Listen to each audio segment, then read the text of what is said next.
Hola, por acá seguimos.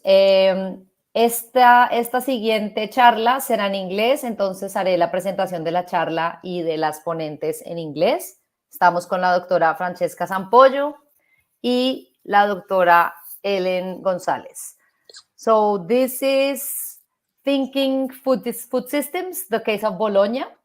In this short conversation, Francesca and Ellen will tackle some of the principles of food design, of food system design, its importance within the food design discipline, and they will inspire the necessary shift towards it with examples from the design active city of Bologna, Italy. So today with us is Dr. Francesca Zampollo. She's a design theory and food design researcher, consultant, teacher, and keen public speaker.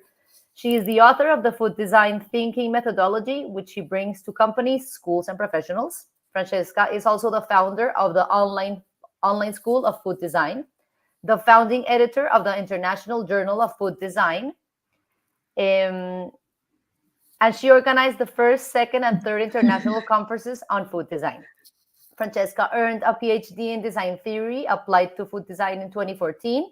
She taught food design and design theory at the London Metropolitan University and Auckland University of Technology as a full-time lecturer and researcher, and now teaches in various universities as a visiting lecturer. Francesca's current research and work revolves around design theory, systems design thinking, and the role of spirituality in design. And on our other speaker is Dr. Elena Gonzalez. She is a PhD candidate at DAD PUC Rio in Food Design, focusing on regenerative and sustainable food systems. With a Master in Design from the POC Rio and Bachelor's in Architecture and Urbanism from the UFPR, she holds a Grand Diplôme de Cuisine and Patisserie from the Le Cordon Bleu in Paris. Since 2010, Helen has been a chef, leading restaurants in Brazil and abroad. And in 2022, she became the production chef and operations manager at the Slow Bakery in Rio de Janeiro.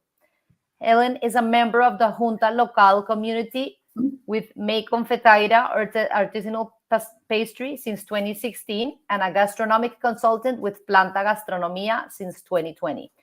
From 2018 to 2021, she served as a production chef, cuisine teacher, and academic director at Le Cordon Bleu, Rio de Janeiro. Amidst the 2020 pandemic, Ellen coordinated Cocina Solidaria's project with the NGO Gastromotiva. And there goes half of the time for our talk. We had to give all the merits. Very important. So welcome, Francesca and Ellen. We are very excited to hear from you and hear your experience, specifically, as we mentioned at the beginning, in the transformation of Bologna. Welcome. Thank you so much. Thank you for having us. So you should already have our screen shared. There you go. Okay, brilliant. So I'm Dr. Francesca Zampollo, and here we actually in the same room, as unbelievably as that sounds with online talks, is almost Dr. Ellen Gonzalez, who is about to finish her PhD, and very excited for me to have her next by instead of in another screen, another country. I know, so much better than all the online stuff. So what happened is that because of Ellen's research in her PhD, which has to do with food system design, of course, which combines perfectly her background, as Carmen just mentioned, both in food and in design, and her interest and approach in systems. She needed to do an internship. She had the opportunity, she won an internship to conduct 6 months of her research abroad. So of all the places where she could go, she chose Italy, and she ended up in Bologna. We'll talk about this a bit more in a moment. So because of the proximity between Bologna, where she is, and where I am, we ended up having lots of pizzas in this past 6 months. She's about to leave, unfortunately, and gelatos. And this is actually a panzerotto, which is like a fried pizza dough with stuffing inside, and it's amazing. And so this is the best picture that captures these 6 months of research together. So today we will be talking about food systems, of course, and again, talking about or using examples from the city of Bologna specifically. We are going to do this giving you 5 different definitions of what food system design is and can be.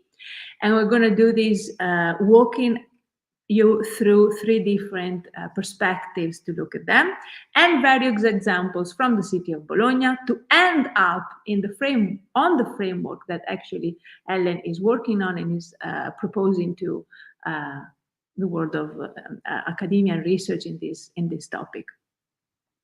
So the first definition that I want to give you on food system design is that food system design is intervening, understanding, and intentionally making choices on all the possible ways our project impacts our company first, all life and the planet, and the way these interact and affect one another. As I mentioned, we're going to explore the world of food system design through 3 different perspectives, or through 3 different lenses, 3 different approaches. And the first one is about the area of influence. So the way, the actual geographical area that a designer, a food system designer, can influence with their project. So we can say that food system design therefore creates intervention in the lives of a group of people, more or less extended, their physical environment and the surrounding biome. So a biome is a large area characterized by vegetation, soil, climate, and wildlife. Okay. So what does this mean? It means that you as a designer can first of all design for yourself. You can design something that affects only you, right? Then you can design something that affects your family and friends. You have a very limited, in a sense, or not limited, a smaller geographical area of influence. You are designing for the people immediately connected to you. You could design something that affects your community. So you could design for the food system of your community. And by community, you could have your university's community, or your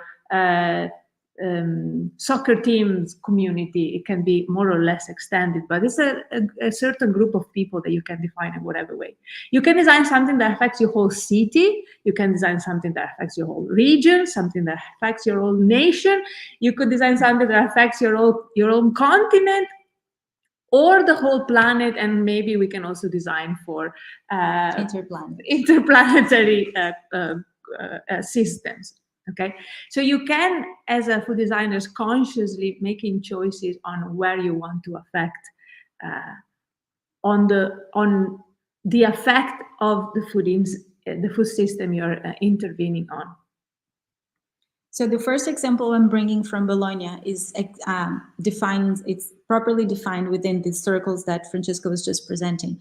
It's a community called Grano Alto community. They are actually based on cultivating and all the relationships brought with wheat, but it started very much in the little circle, that it was a baker who inherited the bakery from his family and started making bread, and then he realized he didn't know anything about the wheat and the flour that was coming to his bakery. So he was making bread out of ingredients that he had no traces or no connection with.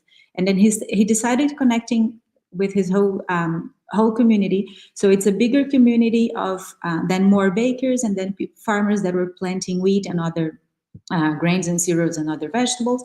And then it went through even the doctors of this area. And it's a little region between Bologna and Firenze and Florence. And this community has grown to be to embrace a bigger picture, when they're starting to understand a lot about the wheat, and the wheat as a commodity, and the wheat as a proper grain. And then they're saving the biodiversity of the place, because they are getting different types of wheat, and not only like the white bland white flour that has no flavor, no nutrients, no anything. So they're recovering wheat species, they're recovering the flavors and the whole process of it. And now they're grinding their own wheat and making their own flour and baking baking all sorts of different bread with different cereals. So this community has extended to having events in like Bologna and connecting Bologna and the people from this area, Grano Alto region. They have meetings every month, so they discuss with the whole community everything about what's going on in their region, like in this last picture. And it's been a great event to involve people in both sides of bread or making bread and the whole thing connected with it. And I know you have another example. Yeah. But I forgot to say something earlier. I think we lost a slide in the process. There's when Ellen said, I would like to do a portion of my research since I have the opportunity of having this internship. I would like to do a portion of my research. With your help on certain aspects of the methodology, then I thought you have to go to Bologna. Sure. Of all of the places in Italy and probably of Europe that I can think of, you have to go to Bologna. I had a few connections on companies and people that I knew would be interested, but when you came here, then you on your own discover a whole new world of people consciously, deliberately affecting very positively the food system. And you made even more clear to me that Bologna has something going on there, like on some level there's something happening. Yes, we understand there's a big confluence of things happening in Bologna. Like it's a very big university city. So there's a lot of new people, new generations, innovative thinking, and people that are open to discussing and experimenting things. There's also a political scenario that promotes that happening in Bologna. There's a big sense of community going on. So people are very inclined to the change. We have projects like the Future Food Institute happening in Bologna. We have all these cases we're presenting and so much more. We have Backbow that talks about circular economy. So it's a very bubbling scenario for the changes of the food. And also because Bologna is like the gastronomic capital of Italy. So that on its own would already offer so many food opportunities, but they're really keen into the sustainability aspects of it. I think all of the other cities of Italy are not happy to have one food capital that is not their own city. You have another example on this line. It's also a macro, on a macro scale, like the Grano Alto situation. So Campi Aperti is a collective of farmers, and they have food around the cities. So they have in every different locations on different days of the week. And they are very much about the sovereignty of the food system. And they have a self-regulation system where everything is done within the Campi Aperti community. So they check, they call it a participatory guarantee system. So their own farmers are checking if the others are working ethically, if they're doing organic. They cannot sell someone else's produce in the markets. They can only sell their own produce. So they're not reselling anything.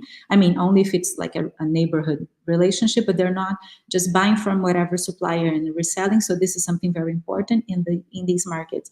And they have built throughout the years this big collective dimension of what the food system is. They're very political about their manifests and whatever they're dealing with. They've even got a magazine called Rivista Contadina. So they do have gatherings in Bologna systematically, and they talk about important subjects of the food systems. And they have everything. So even from fruits and vegetables market, but they also have cheese makers, and they have small little minimally processed food like jams and compotes and pickles and stuff like that, but also cheese and other animal products. So also in the same way, the Campi Aperti goes from a small circle of people and it grows to their region, their city, like we saw before on that slide. So in terms of approaching or let's say influencing the food system from the area of interest,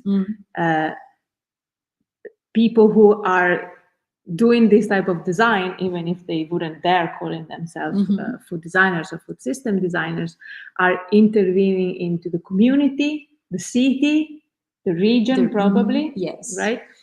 And also because they're like, same thing with Granualto and Revista Contadin, and in this case with the magazine, it's also the way you communicate what's being done. So it's doing what you think it's right to do, contaminating people around you in a good sense, but also communicating it in the right way. So it spreads and it serves as an example or a sparkle to someone else.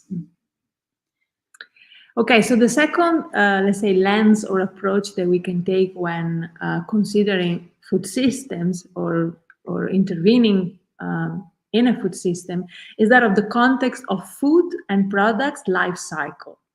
So another definition that we can give, therefore, is that food system design intervenes in the production, procurement, preservation, transportation, preparation, excuse me, presentation, distribution, consumption, and disposal of food, and in the interrelation between any of these steps in the food and or products life cycle. So we're talking about the food ingredients and the food product both. So what we're saying is that as a food system designer, as a deliberate and conscious food system designer, or as a food designer who is not realizing he's having an input on the food system, you could design only for the preservation aspect of a of the food of whatever it is that you're designing, or you could design only for the transportation or the disposal aspect of anything you're designing, and still be doing some type of food design and food system design. And the moment you become aware of how what you're doing interacts in the whole life cycles, then you realize how what you're doing intervenes in the food system. And it's also good to mention that we designed it as a circle, but it doesn't go necessarily in this order, and all these little circles can interact and go back and forth in all different ways. It's shown as a circle because it used to be a line, but then we started thinking, when we get to disposal, actually, instead of being the end of the line, we can actually go back. It could be just the new beginning of something else. So, and then I brought two cases that I've been in contact in Bologna. So the first one is Pasto Nomadi. It's a restaurant, and they also work as catering. They are by definition vegan and vegetarian, so that already has an impact on all those circles we've started with, but also has the impact in all these the previous circles we were just mentioning, because it's the way you buy and what you buy and how you process food and all of that. So being vegan vegetarian is already a big change in the whole system and the whole impact you're causing. And they are very big about great taste, no waste. So of course we're talking about food, and we need to make it delicious, because at the end of the day, this is what drives us to eating, is good food, but we're not wasting anything. Starting from they started as a restaurant for delivery, especially lunch meals. So they started with the Indian Daba stainless steel containers, because they could be returned and washed, and they have such a long... It's not just Indian, let me say. There's a big culture of it from the Second World War, actually. Probably first as well, in Italy as well. In the stainless steel... It's famous. It's most famous in India, I guess, but it's a thing here as well. Okay. Yeah, well, I think it's a thing everywhere, using the stainless steel containers, but it's nice because they can be, returned and washed and reused indefinitely. And they avoid plastic at all costs. But not only on that kind of waste, but we're also always talking about food waste, because when you think about food, and that's where the cycle really needs to be around and to go around, is because composting it, for example, it's already a nice thing. But if you're thinking it could have fed people a lot, or a lot of people before that, composting would actually be the last case, your last resource of dealing with food. So what Pasto Nomadi does, you can go in the second, is organizing their menus in an intelligent way, knowing what the supplier is going to have, changing the menu accordingly, because nature changes, and we're not just defining what nature is going to provide us, but the other way around. We're working what nature offers. And sometimes we got over crops of one or another ingredient, or it's because it's seasonal, it's highly nutritious, but it's also cheaper. So we're going to start making, fermenting it, and extending the life of this food so we don't waste it and we take the best of it.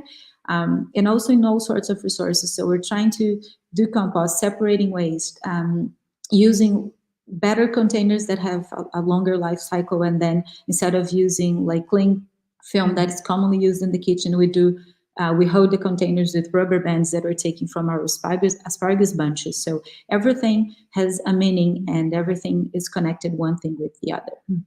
And the Pasto Nomade is the first, let's say, reality that I met in Bologna that has an interest in what I'm also interested in, and particularly, of course, through Pina Siotto. Hi, Pina, if you'll ever be watching this, who became, of course, a friend. And I think what's interesting is that for me, it's like Pina has a restaurant, right? Pasto Nomade is a restaurant, and there's millions of restaurants everywhere. But here you see a group of human beings, Pina and her colleagues, who are, as I mentioned earlier, intentionally making thoughtful choices that Ellen has just mentioned on every aspect that they can touch that has to do with the running of a restaurant. And this is what turns a restaurateur, a chef, a restaurant manager into a food system designer. Exactly, because they're not only considering only what I just said about food, but also they consider different aspects when they're hiring someone to be part of the team. So they're making a change in their community by hiring one or another type of people. They've decided which bank they're having a bank account because that has an impact. Or the energy sources they're always buying green energy. So Alfredo, Cristina, and Pina are really touching every decision they make it consciously, so they know they're going to have a better impact or a lower bad impact, and do their small change with each decision. So it's a very complete job. And that's why you become friends with these people. Yes, and that's why I went cooking there. We should have put pictures of you cooking there. Oh my Next God. time. And then there's another business called Scovami. It's Davide, the owner, defines it as a bottega di una volta, or like an old shop. And it's like a small downtown market, because he wanted also to reestablish that networking or that connection with your surroundings that people have lost with bigger supermarkets. So it's like a tiny little shop that has all sort of products, and wine and charcuterie and cheese and everything. But the thing is, all of these products, he knows who grows the ingredients and who manufactures them. And all of them are made by people who are planting or growing or raising animals and transforming them themselves. Same thing with wine. So it's wine producers who are planting their own grapes and making the whole process of the wine. So all of the things he's selling in his shop have been transformed by the very people who grew the food.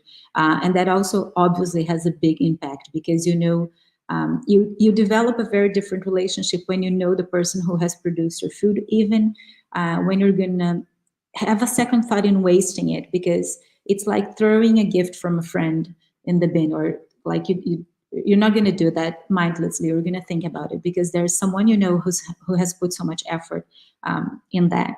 So Davide has all these things I said, and he also has fresh fruit and vegetables that he plants himself in a little farm like 15 kilometers away from Bologna, him and his father.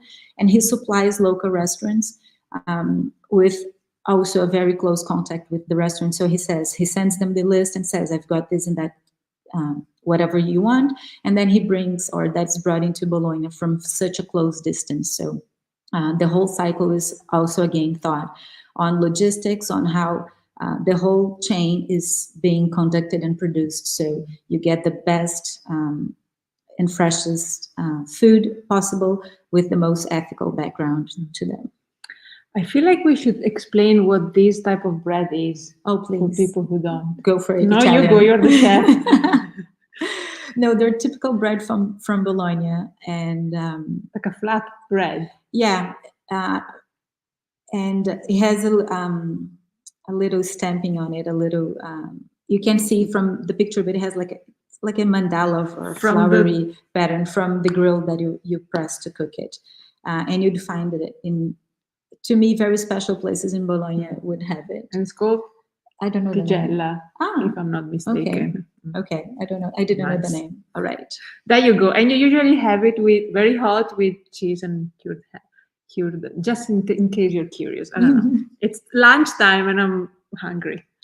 Okay, so the third perspective or lens, let's say, that we can use to think about food system design, but also act upon food system design or food systems, so to do food system design, I think has to do with materials, ingredients, and waste. So earlier we talked about the circle, right, of production, preparation, transportation, consumption, and that disposal. That's already a circle. And here we are inevitably, then you start projecting that circular thinking into every kind of a proposition that you're designing, not necessarily only the food itself.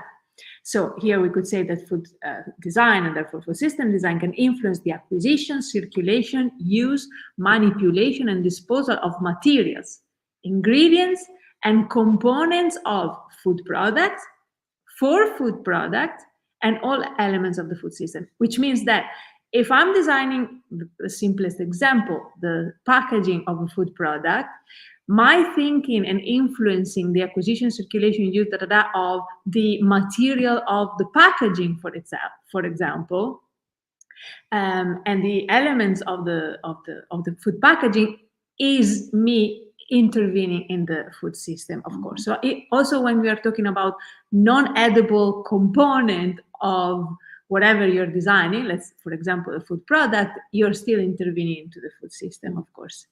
And that's it. And when we think about this, therefore, then we start thinking about the circularity, as we mentioned earlier, but of all of the elements that have to do with what we are designing, edible and unedible and non-edible, so organic or inorganic.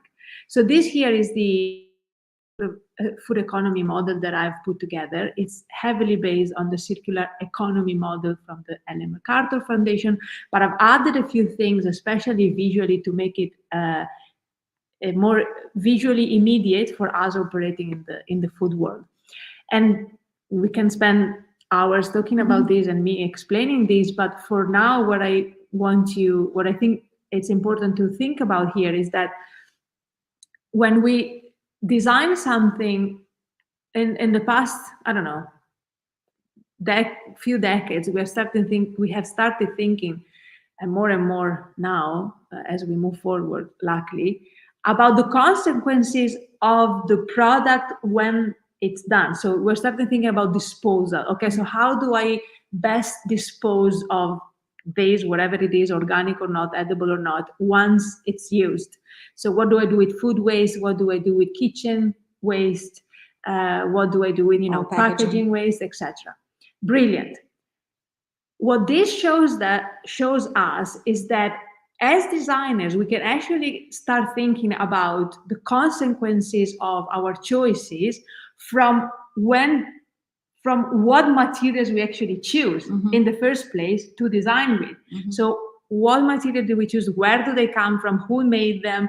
Who produced them? Who's the producer, etc. So we can kind of design both ways. We can make choices both ways. Up, the materials and the choices that I bring into my product, and down. So what happens to the product after I have, or users have used it.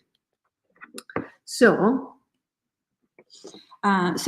with that being said, I'm bringing the last two cases of Bologna's scenario. This first one is Forno Brisa. It's a bakery.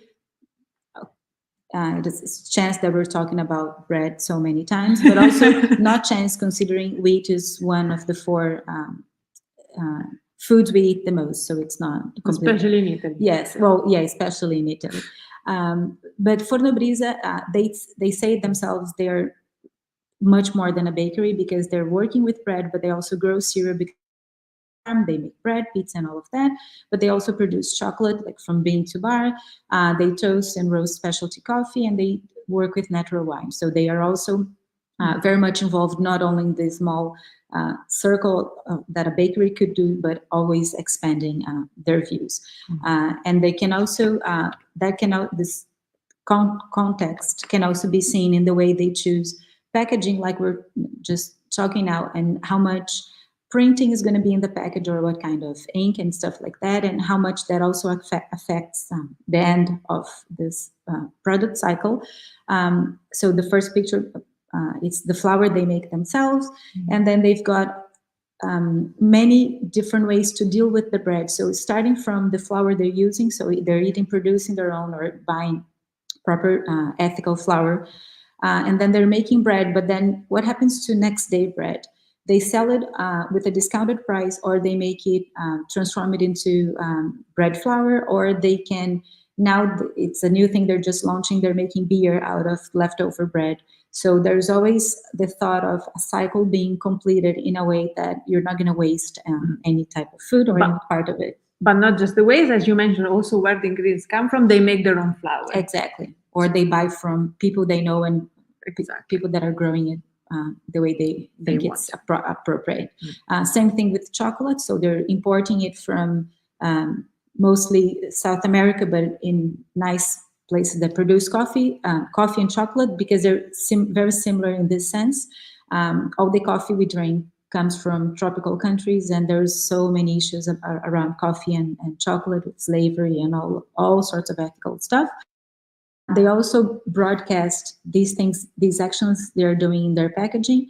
So they say, like on this cardboard, for example, it says whatever is contained in there, let's say it's coffee or bread, but it has the impact on square meters that has been used to produce that food you're eating.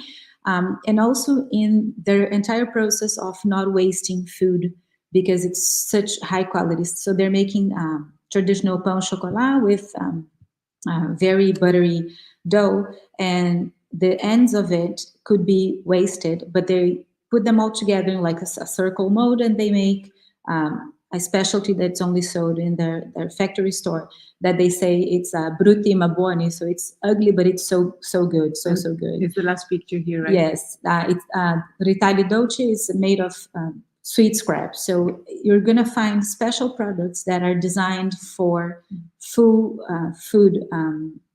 use of everything. So you're not wasting any part of it. And that's actually how you make something even more special. Yes, because you can only find that in one particular store and stuff like that. And our last case is fungo eclettico. It's eclectic mushroom. Eclectic mushrooms. So they are a small urban farm in Bologna. They have less than 200 square meters, and they produce 7 kilos of mushrooms per week. And they do around 2 to 5 types of mushrooms per season. They, even being an urban farm, they work very much with seasonal mushrooms, because that's going to affect the way they're being raised, because they don't use air conditioning or any type of climate control in their warehouse. They only control humidity. So by the choice of the mushrooms, they can take the most out of them. And it's also part of the way they've built the relationship with their customers. They're both restaurants and direct consumers who understand these mushrooms are only going to be available in certain weeks or months of the year, because they are part of nature's seasonality cycle. It's more than natural that happens, but we got unused to it. So these are just a few examples of the mushrooms they have. And also working with mushrooms have provided Marco and his partners opportunities to use different kinds of substrates to feed the mushrooms. And mushrooms are seemingly made for a circular economy, because you could use all sorts of bases to grow the mushrooms on, including, like the last picture shows, coffee from Forno Brisa, which is one of their customers. So when they deliver the mushrooms, they complete the cycle with logistics and everything, taking coffee grinds from the bakery and using that to produce more mushrooms for the same bakery. So they try to feed on what would be someone else's waste, like the beer from Forno Brisa is made of old bread, stale bread. So it would be discarded, but it's now a fresh new product, beer and everything else. So you're adding value to what would be considered waste to one. It's a prime ingredient to someone else. So that completes the cycle super well. Brilliant. And so this is you spending time in Bologna. So what is it? Okay. So I guess the reason why you came here, as we mentioned earlier, is why you wanted to use your 6-month internship in Italy, was both to work a little bit together on methodological aspects of your research and your design process, and also to collect more case studies to compare with the case studies from Brazil. Mm-hmm. So we could have done the same talk with Brazil, but it just so happened that when she said I'm coming, as I mentioned earlier, then I said you have to go to Bologna, and we've come across, I think we gave 5 examples here, 6 examples, but there are millions. We've known of at least I don't know 50, 60 that we have actually like checked their website, went to their stores or something like that. So there's really something going on in Bologna. And the findings that the culture that has happened here was created in Bologna is very much based on the attention towards the consequences of design choices into the food system. To be aware of the whole thing. Yeah. Whether you're aware that you're designing or not, that remains to be checked. But so Ellen is using this time. Has used her time here to collect more case studies and insights to add to what she had already been doing for the 3 previous years. She's towards the end of her PhD. All of these for her to be able to have her design proposition, which is a circular food system. So we're getting everything that we've been talking about together, and we get my experience in kitchen, in food systems, like in real everyday situations of food systems, plus what I've learned from design, and I've mixed everything together through a master and a PhD. I mean, it's not true. like not like I woke up one day and I had that in mind. That is the result of a lot of thought and a lot of understanding of what's going on.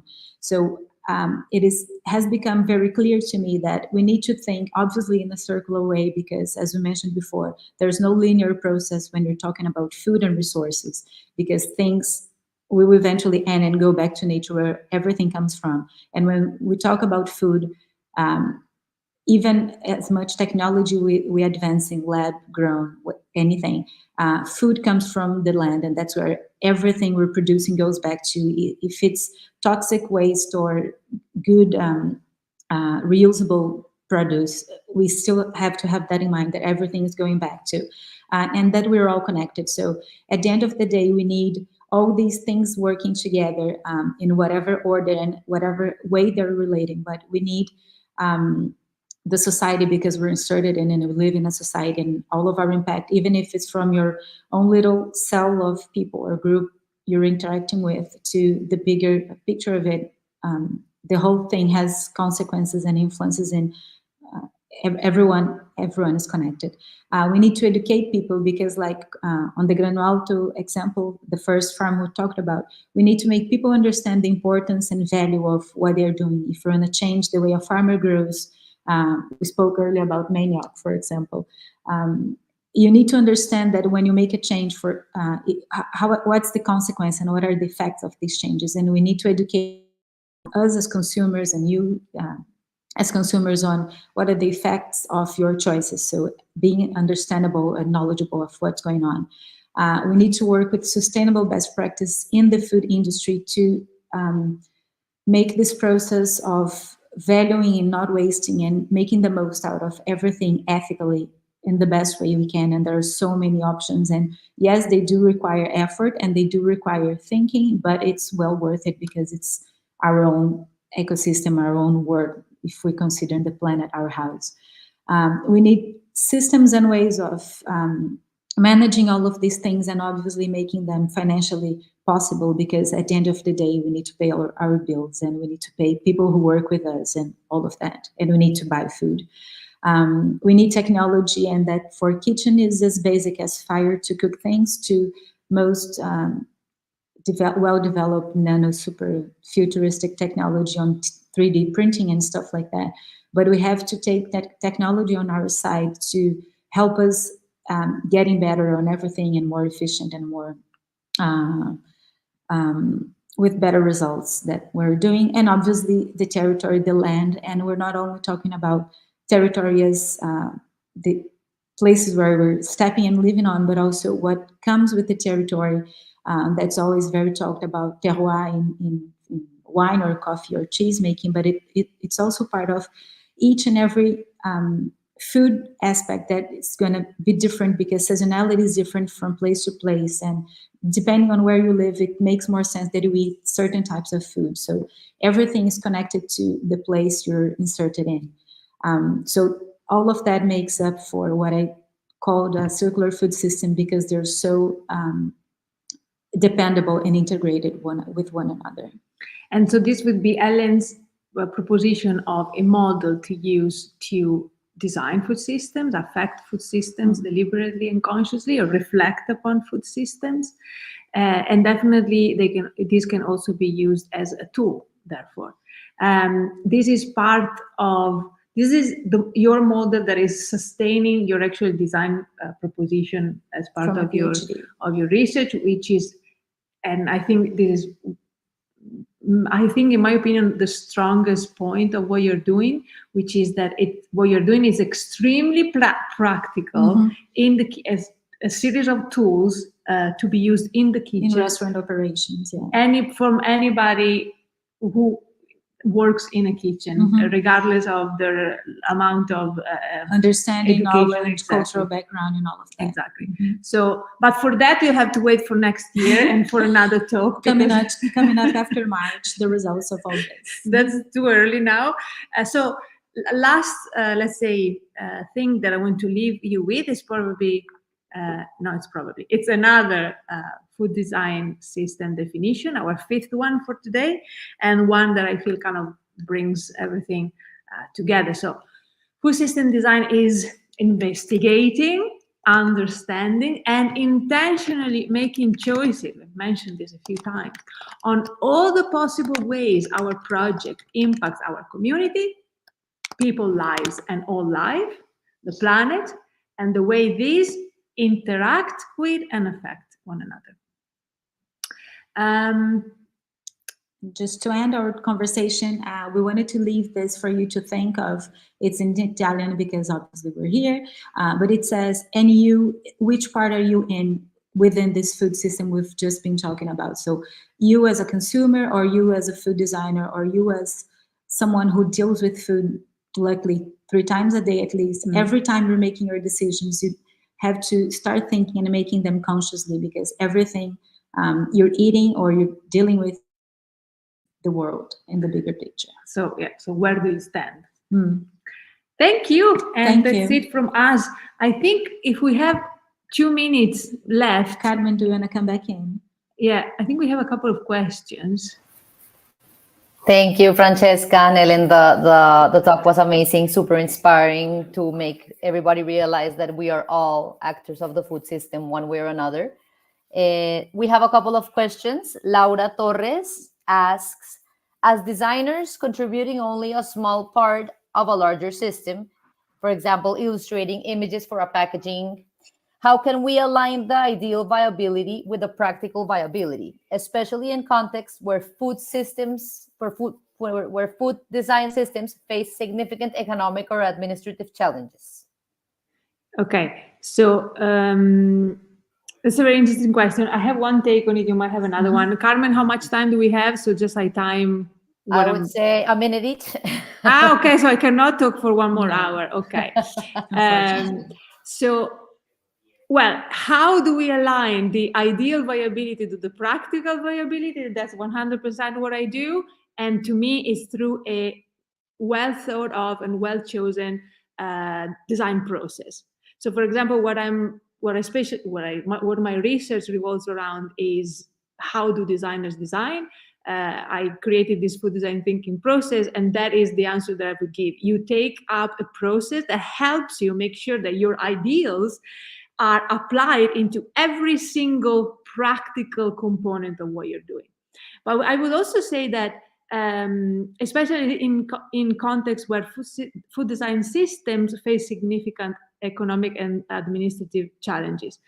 True, the world is scary. Food systems need a lot of impact from us and help. Immediate changes. But how do we intervene into something that is so big and so scary? With realizing that it's not big. It's probably scary, but it might not be that big. You have an impact on the food system every time you buy an apple over another one as a consumer, right? Small choices. As a designer, similarly, we talked about the areas of intervention. Instead of designing for the world food system and all of it and how big it is, design for a food system that touches your immediate community.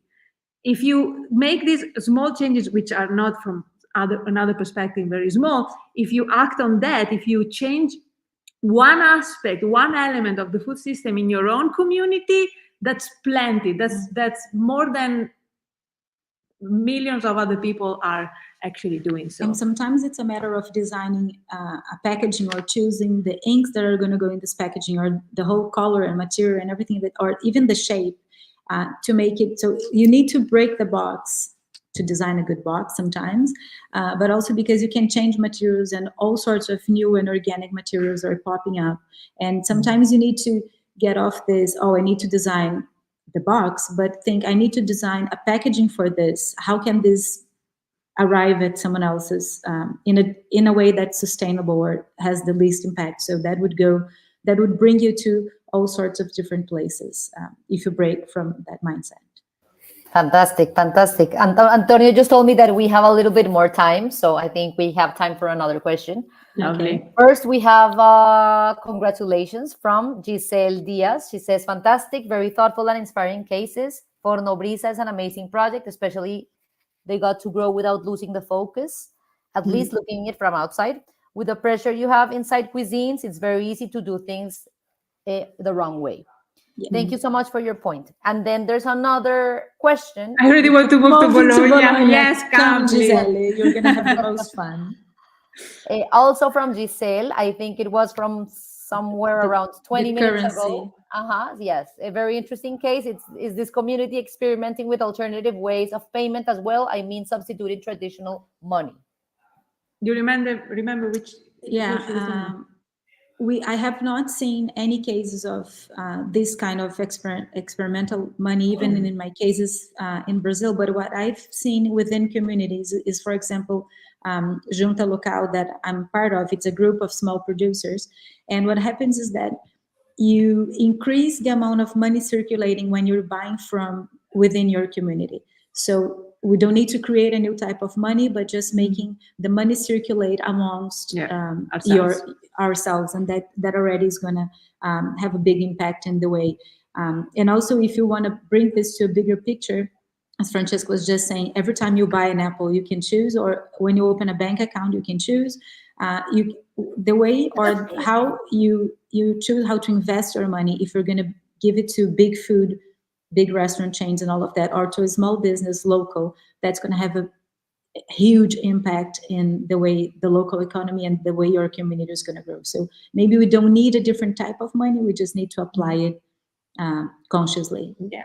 We can think about different types of money, different types of economics. While we get there, you can invest in your own community. That's already that's true. That's true. Although there's an example of I wouldn't say if it's a new type of money, but it is kind of like a new way of exchanging.